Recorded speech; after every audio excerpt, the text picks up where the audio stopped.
Bonjour, je fais un petit direct pour se reparler de cette joie dont j'avais dit que je parlerais. Enfin, que j'avais dit que je parlerais. Plus exactement, j'avais dit que je tirerais à ce sujet. Alors, il se trouve qu'aujourd'hui, j'ai pas de carte, donc je vais pas tirer. Je vais directement aller canaliser ce qui doit être canalisé. Et puis voilà, et puis si on n'a pas de message, on n'a pas de message. Hein. Bon, ça m'étonnerait les connaissants, mais bon.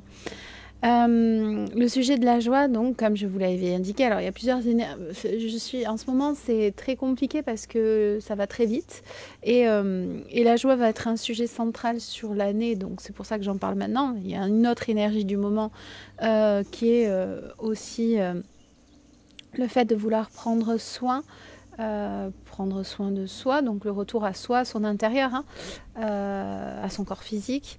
Donc voilà, il y a toujours, de toute façon, ils ont toujours une longueur d'avance. et des sujets, il y en a plein à explorer.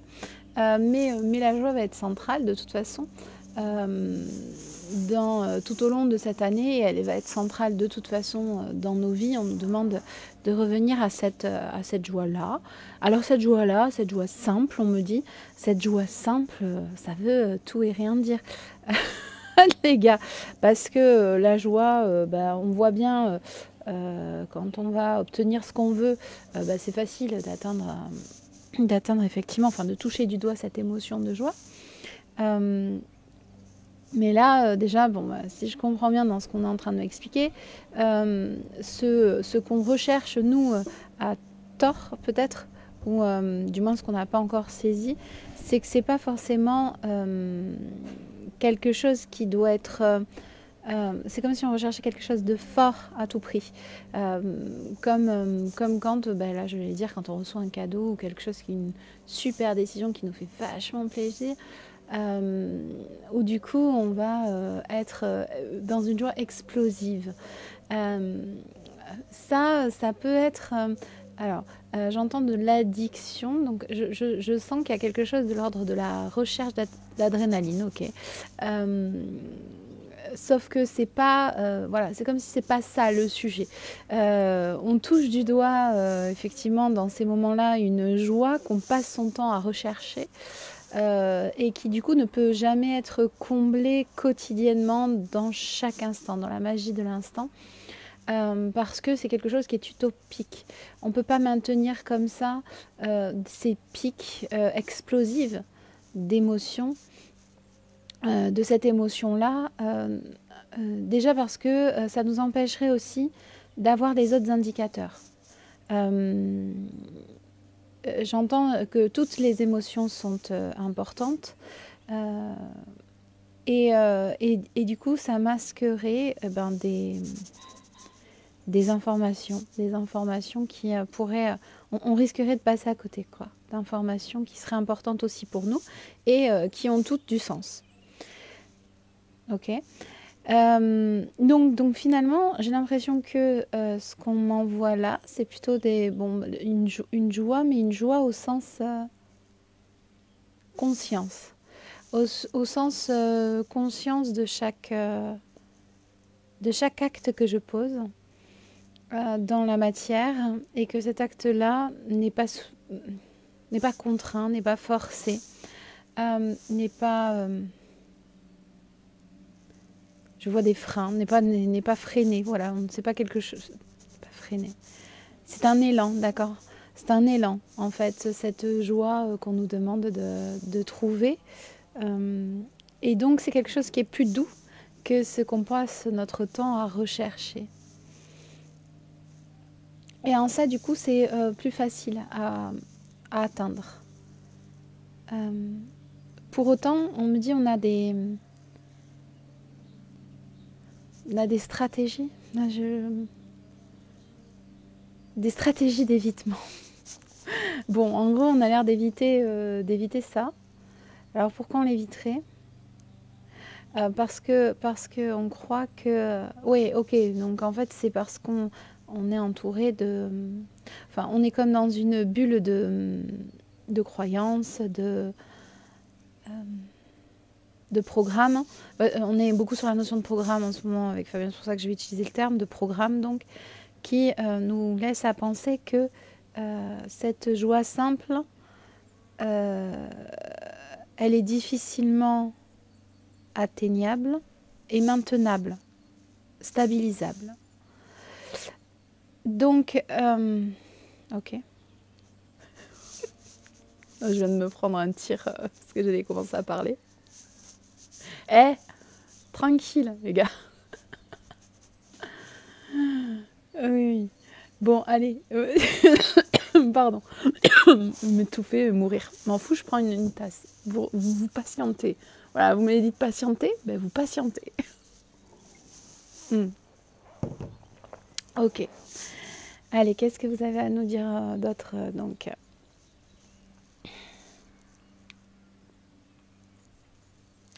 alors, du coup, on me remontre. Alors, c'est bizarre parce que c'est je sais pas, l'oignon, c'est leur métaphore du moment.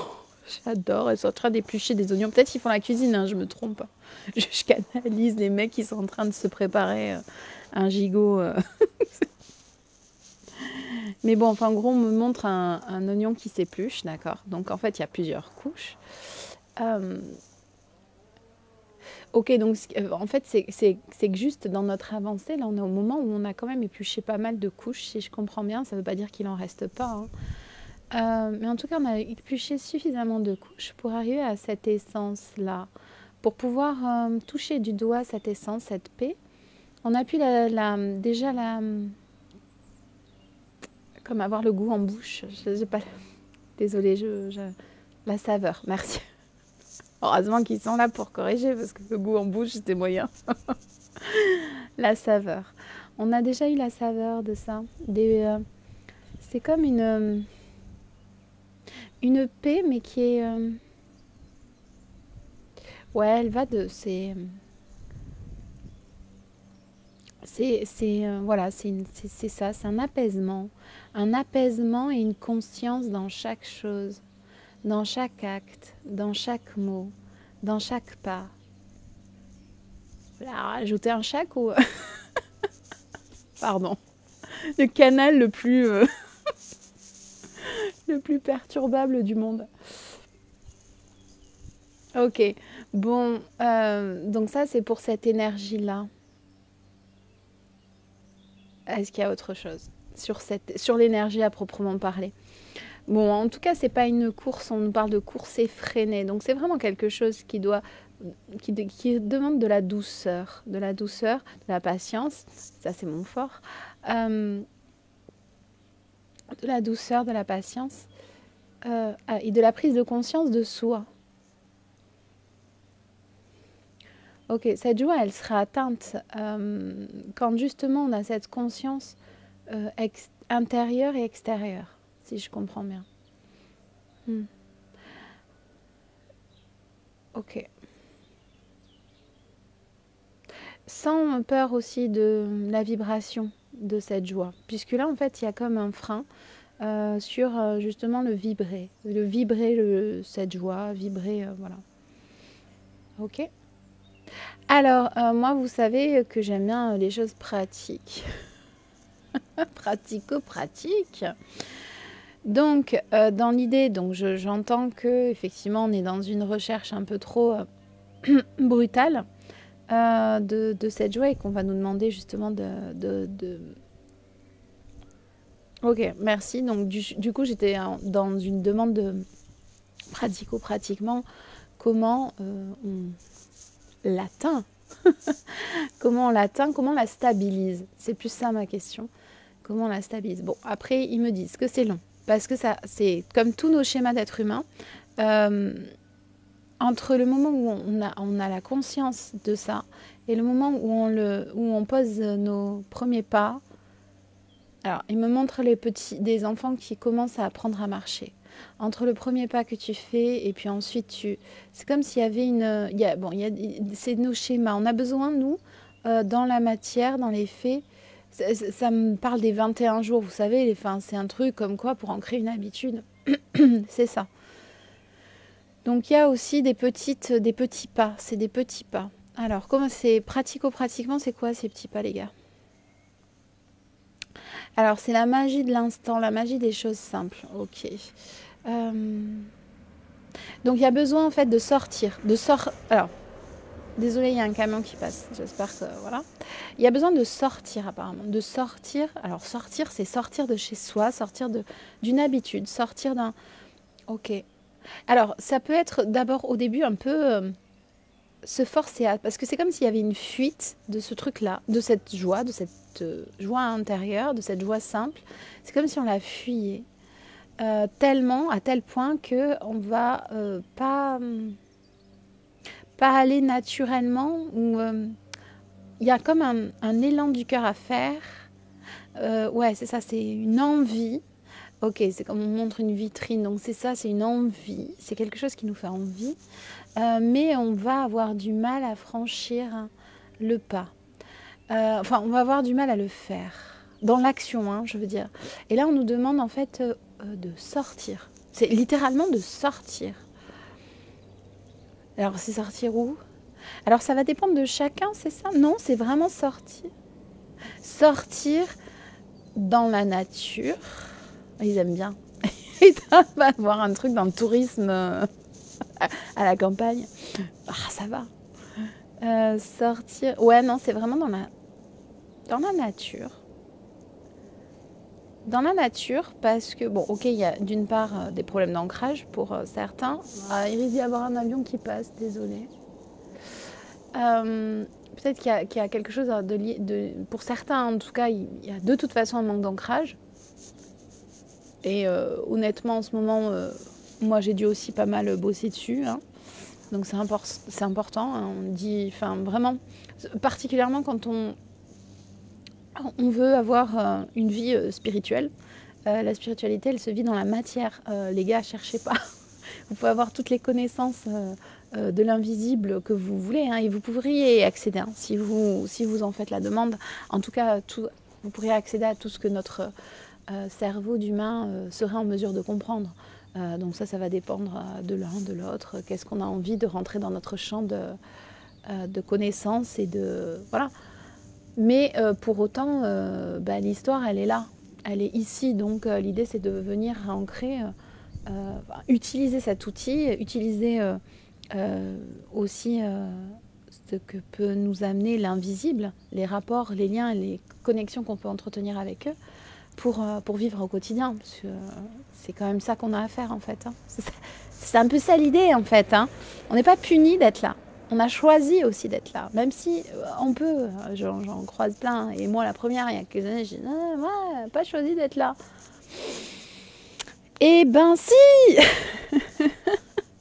Parce que si tu choisis plus d'être là, à un moment donné, tu meurs, et voilà. Et bon, si tu regardes ma vidéo, c'est que tu persistes, hein. Tu persistes et tu signes. Alors tu peux essayer de te suicider à petit feu dans la vie de tous les jours, hein, en essayant d'ingérer...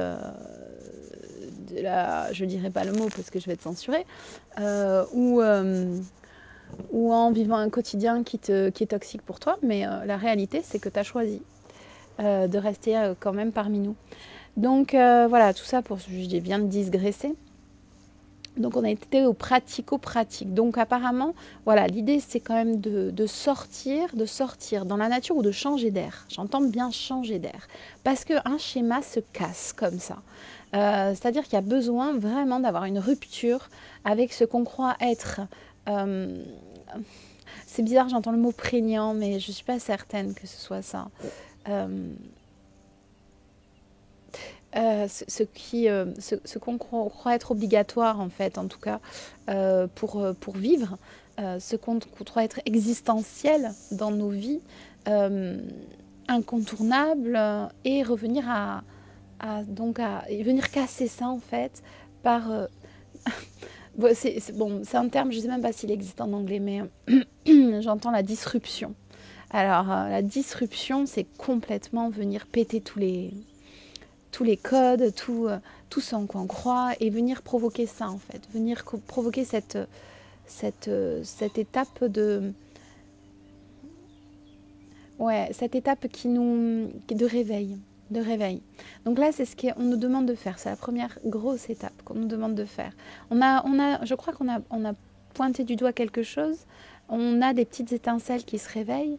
Et là, on nous demande carrément voilà, d'avoir ce moment où on casse complètement et où on se dit que c'est possible de se passer de certaines choses ou de vivre différemment ou voilà, genre en gros de sortir d'un schéma et de se forcer, pas de dire oh j'ai pas le temps de faire ça, mais je prends le temps et je pose en conscience. J'ai l'impression que cette joie, pour l'avoir, il faut vraiment la vouloir en fait. Il faut vraiment la vouloir, il faut vraiment décider et poser qu'à un moment donné, la souffrance n'est plus une option. La douleur n'est plus une option.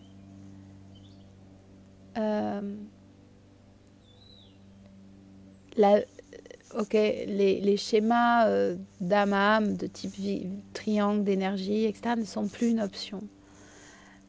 C'est vraiment un choix intérieur très fort, un positionnement très fort de dire il y a un possible et je vais le faire par amour de moi. Je vais le faire et je le mérite. Je vais faire ça, je vais faire ce pas vers moi, je vais faire ce pas à l'extérieur pour casser ce que je crois être vrai et aller vers, j'entends vers moi, mais voilà, en tout cas vers ce possible-là. Ok, est-ce qu'il y a autre chose en termes de pratico-pratique ? Une fois que vous reviendrez, après être sorti, en tout cas après avoir eu cet instant de cassure, c'est comme émerger. Non, c'est bizarre parce que c'est comme si ce que vous allez vivre ensuite, c'est un rêve conscient. Donc en fait, c'est revenir dans... Non, c'est prendre conscience que le reste est réalité. Donc l'espace-temps que vous allez vivre pendant cette cassure, ça c'est la réalité. Et que du coup, vous allez revenir dans un quotidien qui est un rêve. Mais vous allez mettre de la conscience dans ce rêve, comme quand on se réveille et qu'on commence à entrevoir qu'on est dans un rêve, où chaque acte que l'on va poser, chaque mot que l'on va dire, chaque conversation que vous aurez avec des collègues, avec des amis, avec votre famille, chaque fois que vous regarderez aussi dans un miroir, il s'agit de remettre cet état de conscience, que la paix, que cette joie simple, elle peut être amenée dans chaque moment. Et il me cite un exemple, quand tu cuisines en conscience, du coup, de ce qui est bon, de ce que ça va générer pour toi, pour les autres.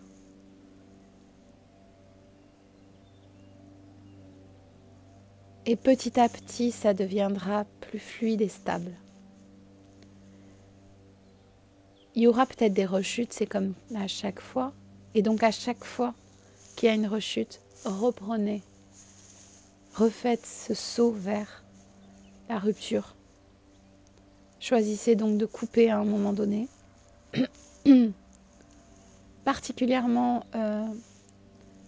ça peut être seul, mais en tout cas, seul, pour la majorité, ça sera peut-être seul. Mais ça peut être aussi avec des personnes qui vous naturellement sont d'une joie pure, des enfants, mais sans... Partez pas dans un contexte où il risque d'y avoir non plus une animosité, des choses qui sont nourries. Voilà, partez vraiment avec, si vous partez à plusieurs, partez avec une personne qui sont en capacité aussi de vivre ce moment-là en fait. Ok, est-ce qu'il y a quelque chose à rajouter ? Non, that's it. Bon, mais voilà, désolée, j'ai pas les cartes, mais l'instant sans carte. Bon, ça a fonctionné tout aussi bien. Hein. Et puis, écoutez, bon cheminement vers cette joie pure, simple. En tout cas, ça a l'air sympa à vivre.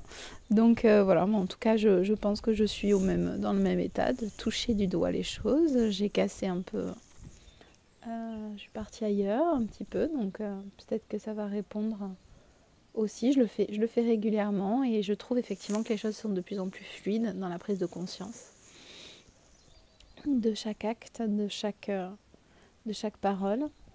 Donc il n'y a plus qu'à. Allez, à très vite.